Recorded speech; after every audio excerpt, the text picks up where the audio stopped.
The podcast in which one man strives to level up his geekhood and helping you do the same, one battle at a time. Now, let's get geeky with Gamer Leaf.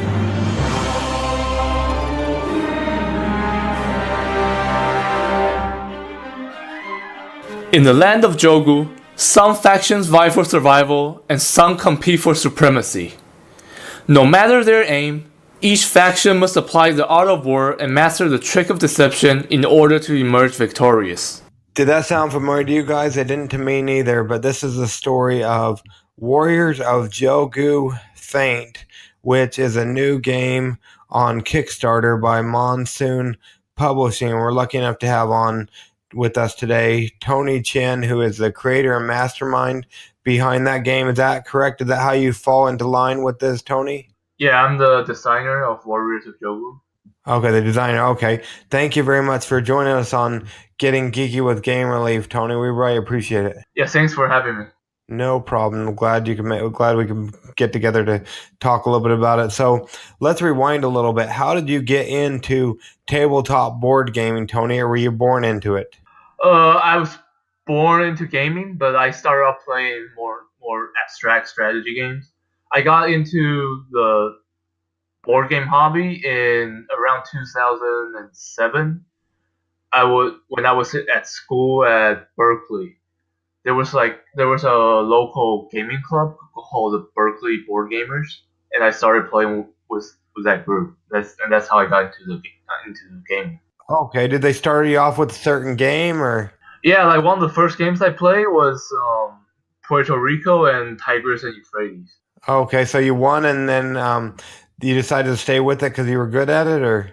I was decent at it, and I love the playing with people, the social aspect of it, and just the strategy of the games, and just how well made the games were. Well, that's pretty good. I know you'd probably let's see here. So currently, at this time, what is your favorite game? You can't pick your own because they'd probably drag me out into the street and have me hung if I let you pick your own game. So besides Warriors of Jogu Faint, do you have a current favorite? Oh, it's hard to pick. I would say Twilight Struggle is one of my favorites. I've never played that. What can you tell us about Twilight Struggle if there's anybody else out there like me that hasn't played it? It's thematic, but it's very streamlined at the same time in terms of there's no extra fluff. Like all the theme also blends into the strategy as well, and it's asymmetric it's asymmetric, but like not in a gimmicky way. Like it actually works. Well, that's pretty cool. That's good that it works. It's better if a game works than doesn't. Have you ever played a game that doesn't work for you, at least? Like not to the point that it doesn't work, but just since we're talking about like thematic games with theme, right? Like how in Twilight Struggle the theme and the strategy like blend together very organically, but in contrast, I would say one that I can think of off the top of my mind because we were just talking about it a couple of days ago was Smash Up. I think for me in that game, like all the card abilities doesn't really coordinate or blend or emphasize the gameplay that well. Yeah, there's so many abilities on there. I know when I play that with the kids, it gets kind of chaotic, I would say, because there's so many different things. Yeah, it kind of feels like you're doing the ability just for the sake of doing it. Like there's no like layers or of emergent gameplay to it. Like yeah, for sure, I'd have to agree with you. Yeah, and then with you, and it just seems like more of a chaotic game. I kind of liked it. I know my kids liked it for sure, but it's just a lot of chaos and stuff. And I guess it could work for you if you'd have to go in and memorize the different cards or whatnot. Then the play might work a little bit better. But yeah, I think this is like a fun game, and like it's a fun thematic game, and there's some strategy in there. Like you can enjoy the two, but it wasn't. I mean, both parts work, but like they didn't like help each other, if that makes sense. Okay, so the theme didn't help the mechanics, maybe. Yeah. Oh, okay, so theme. You talk about theme and mechanics. You talk Twilight Struggle. That's a space game. Is that right? Oh no, it's a Cold War. It's about the Cold War. Oh, about the Cold War. Okay, so Yeah, it's two player political slash war game. okay, so are those both your favorite? Is that your favorite theme in games in general, as well as your favorite mechanics used?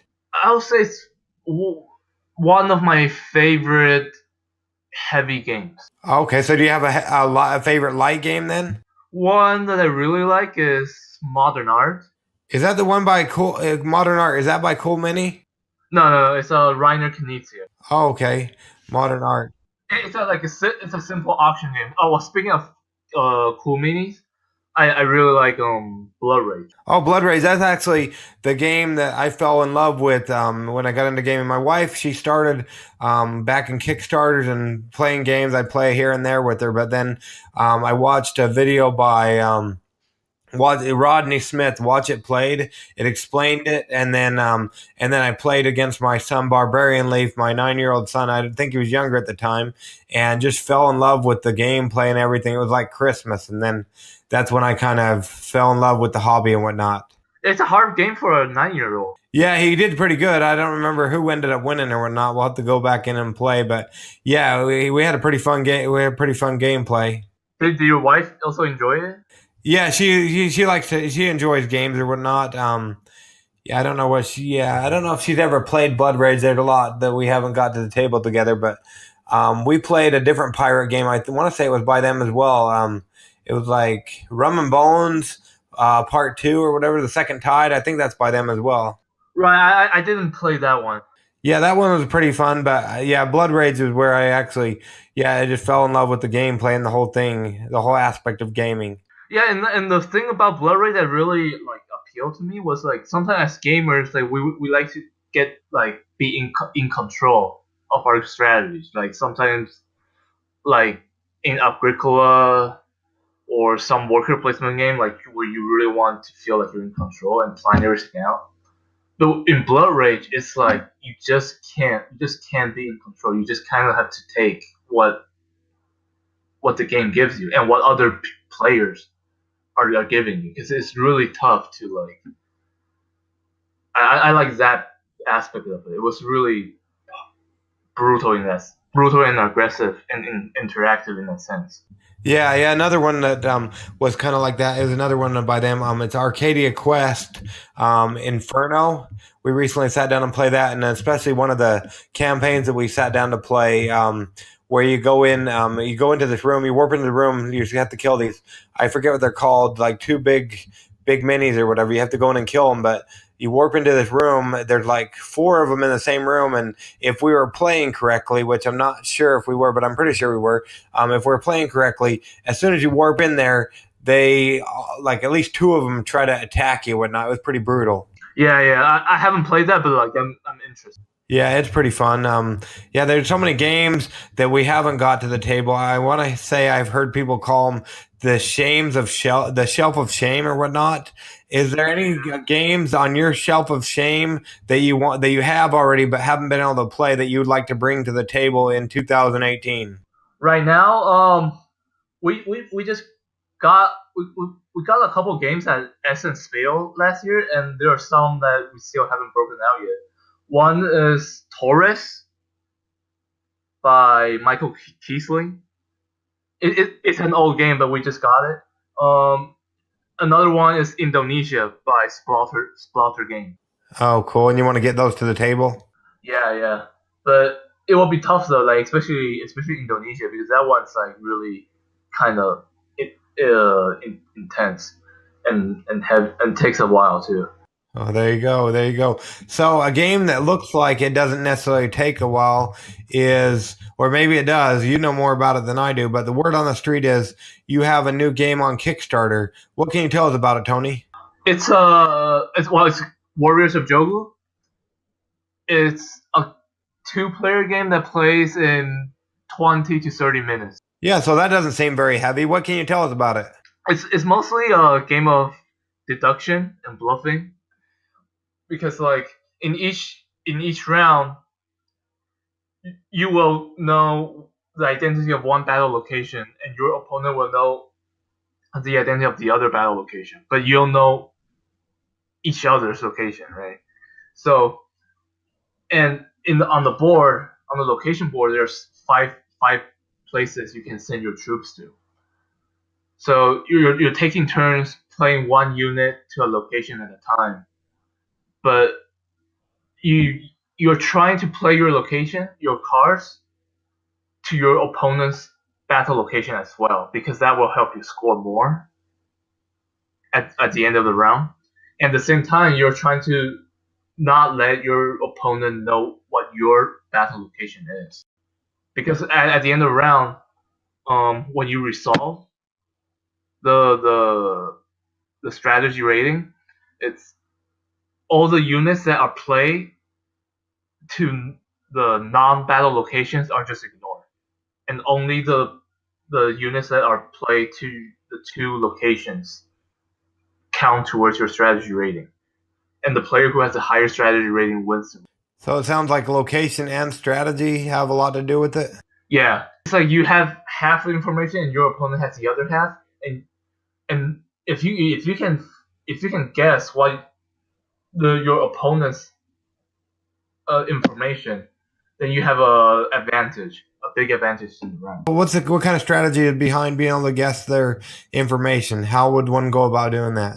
Well, it's kind of like poker, just like poker. Like there's certain things that people do, and then it's a tell. Like if he does this but he doesn't do that, then you can he's probably not location 3. So you want to bring a good poker face to the game. Yes, and then and there's some things that you can manipulate where you can like bluff your opponent, or you can manage to sneak some units into a location, but make it look like you're trying to go to another location. Especially when you combine all the faction abilities. The faction has each faction has abilities that help you do that.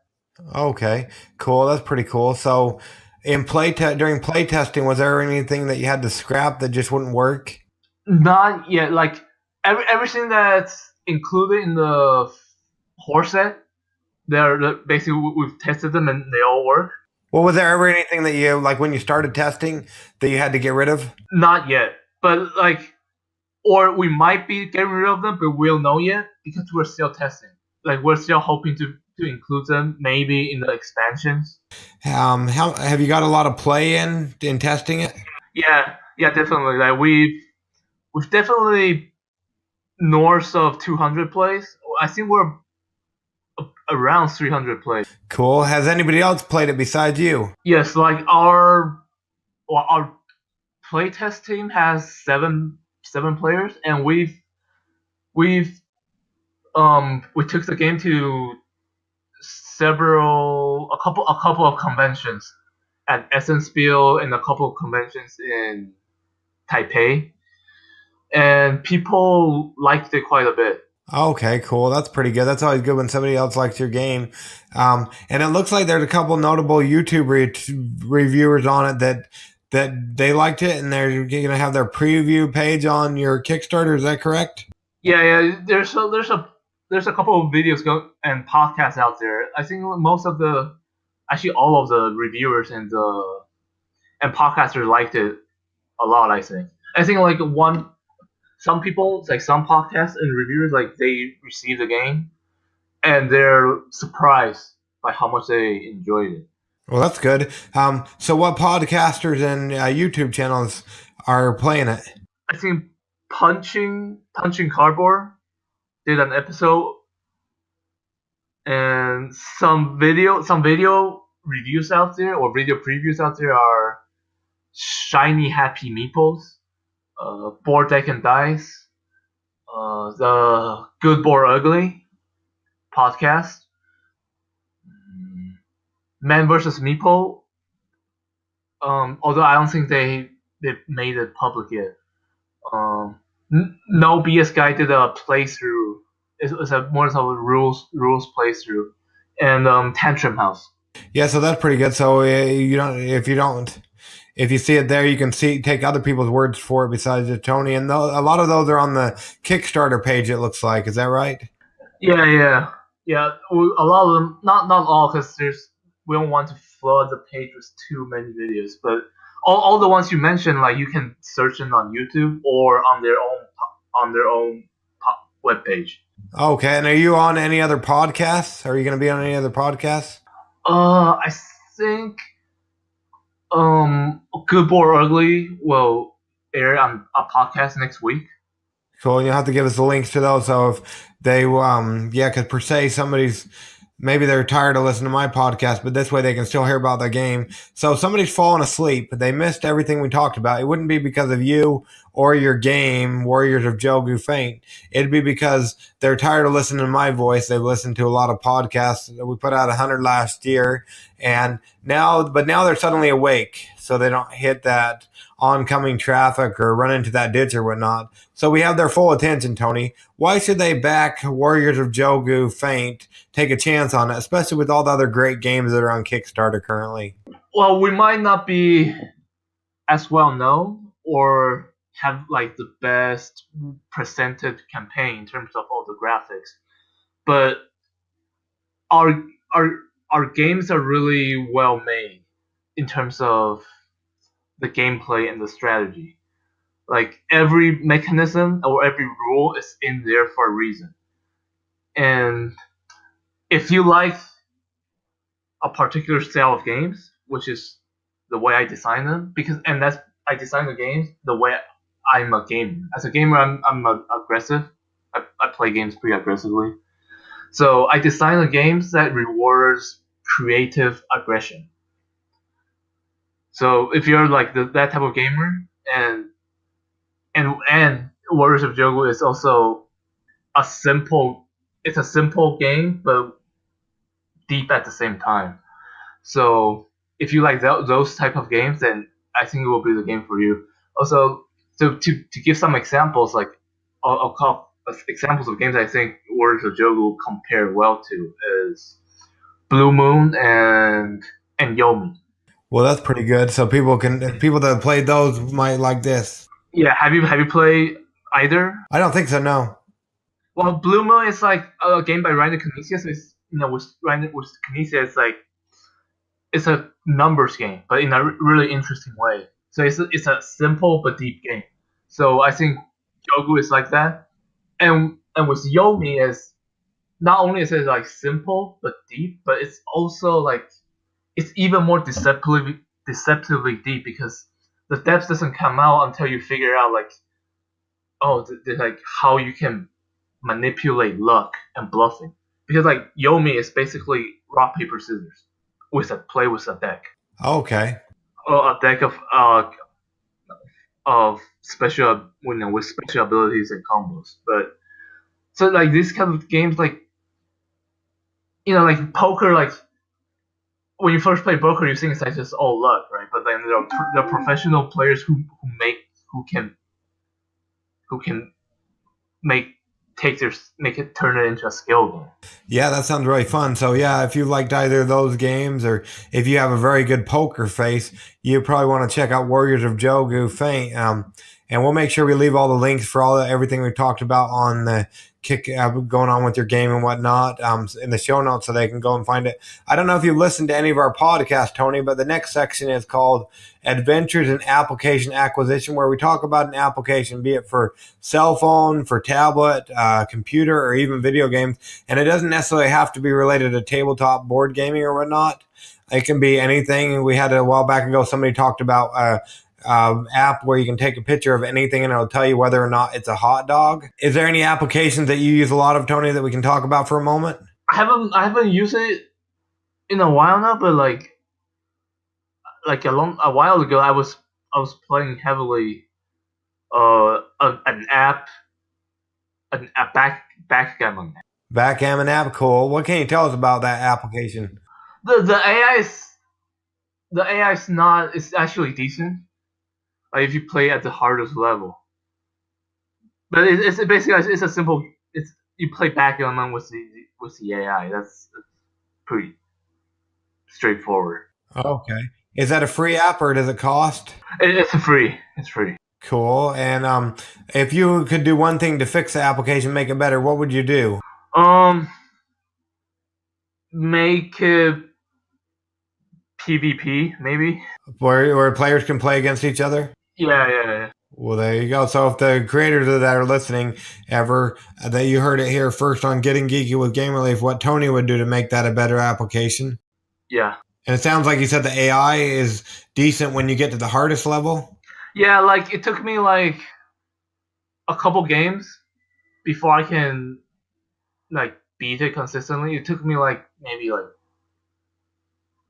20, 30 games before I could beat it like every time. Oh, okay, so not too bad. So it lets you play for a little while before you got it down to down packed. Yeah. Well, there you go. Cool. Well, we don't want to keep you all day, Tony, but we really appreciate you coming on Getting Geeky with Game Relief. If minus coming to your hometown to stalk you, how would people go about finding out about you or Moonsun Publishing or any of your games that you have and stuff you have going on? We have a Facebook page if you just search us on Facebook, or we're pretty active on BGG as well. And we have a Twitter account. The handle is monsoon _ publish. Okay. So, and we'll make sure we leave links in the show notes for all that. Cool. Well, we wanted to thank you once again for coming on Getting Geeky with Game Relief with us. We really appreciate it, Tony. Well, thank you. Thank you for having me. No problem.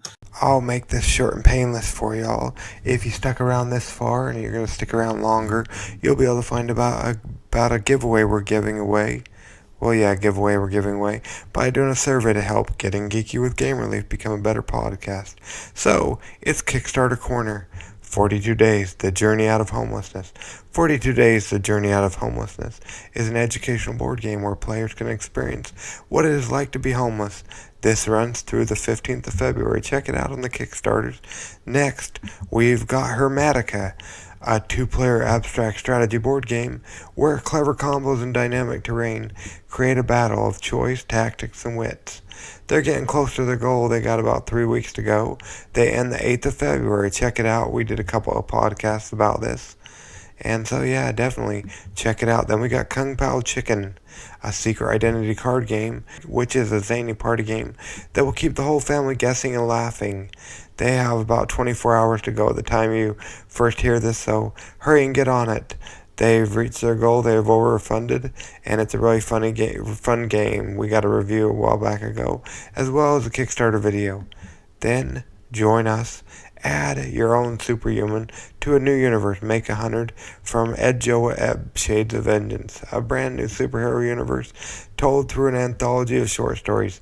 Add your own character, hero, or villain to the universe. They have 4 days to go. They end the 21st of January. Check them out on the Kickstarters. And then we got Supernatural Socks, a tabletop game about lost socks. Have you ever lost your socks in the dryer? Well, Supernatural Socks is a game about the ghost that takes those socks. Check it out on the Kickstarters. They've got 2 weeks to go. They end on the 31st of January. Looks like a fun, cute game. And then, if you're in the Arizona or Western United States, or even if you're not and you want to travel, check out the Maricopa Con 2018 and MacroCon 2018. What is this madness? We are back to our 6-year funding project and partnering with MacroCon to give you a 2-for-1 deal. $35 will get you into both cons this year. So yeah, definitely check it out. They've got 27 days to go.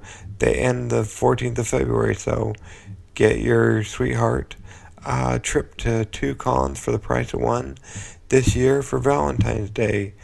Tell her Getting Geeky with Game Relief sent you. Wait, don't. Unless she likes gaming, then I guess that's okay. Or tell her to get you that. Thank you. And now, like I promised you, we do have a giveaway going on, and I will make sure that I leave the links in the show notes. But anyways, if you go ahead and jump over to our survey we're doing, and I'll make sure I leave a link in the show notes fill out a survey. Tell us what you like, what you dislike, what we can do to make Getting Geeky with Game Relief a better experience for you. You will be entered in to win a $25 Amazon gift card. The more people that enter, the more gift cards we'll give out. Check it out. And click on the show notes or the link, and you'll be able to find out. Thanks for sticking around, and we will go ahead and let you go, but we wanted to let you know we appreciate you coming to the show. Give us a review if you like what you see here, even if you don't like what you see here, but preferably if you like what you see here. Give us a review. They really help out. And yeah, get geeky, stay geeky, and bring others into the geek fold, and we will catch you all on the, you guessed it, flip side. Game Relief out.